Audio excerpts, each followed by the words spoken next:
మరియు GCC director గారు శ్రీ నిమ్మక నెపరింగం గారు వేదికను అలంకరించవలసిందిగా కోరుచున్నాను.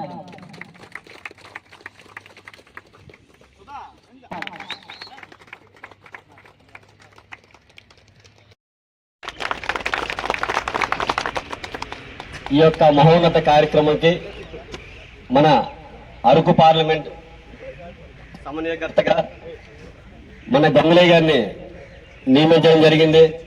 ఒక పార్లమెంట్ కి సమన్వయకర్తగా నియమిస్తే ఎవరినో కొత్త నియమిస్తే మనకు కొంచెం టెన్షన్ భయం ఉండేది.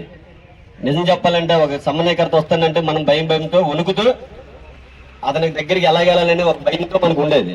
కానీ 2019లోనే ఆయన మనకు పరిచయం చేశారు పవన్ కళ్యాణ్ గారు మన అరకు పార్లమెంట్ కి ఎంపీగా. కాబట్టి ఆయనతో మన అందరూ కూడా తత్సంబంధంలో ఈ పాలకొండ నియోజకవర్గం కానీ కురపనకు కానీ మరి